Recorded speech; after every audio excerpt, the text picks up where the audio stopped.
Di ko alam kung paano ko umpisahan ang journey ko with Marandello. She's been always my very, very attentive um, ear to me. And of course, with all her hearts sa aking mga pinagdadaanan, family, at lahat. I can't tell how she managed to get me through all those years.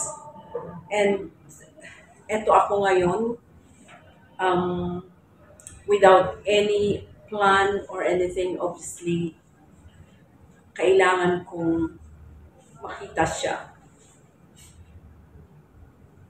I am faced with so many tight schedules, but manang po, I need to be with you. Manong and kids, I won't be with you sa interment ni Manong. That's why I'm here.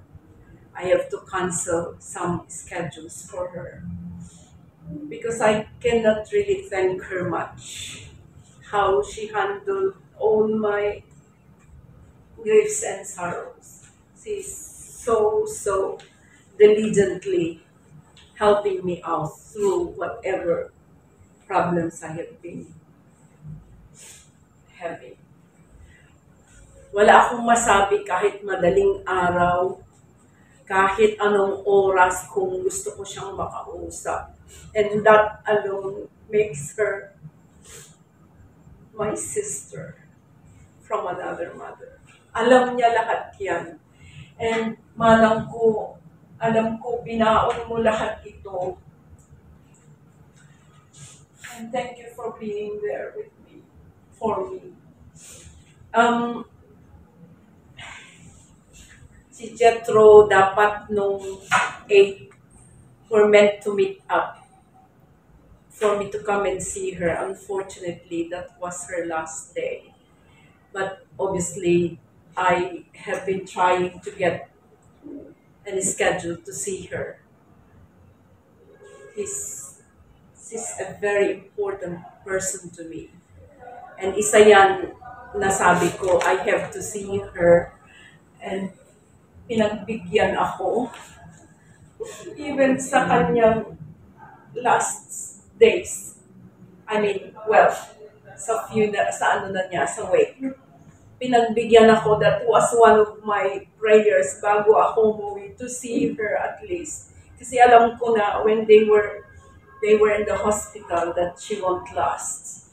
So ayan. Um, Alam ko hindi madali ito for the boys and Manong, but God will help you through, especially in this time of sorrow and grief. Um, we stay strong for each other. And of course, yan ang alam kong gusto ni Manang na mangyari to all of us. Kaya God bless, and Diyos ti kumuyog Manang, hana ka makaumay kay Isabela. Alam mo naman may project kami.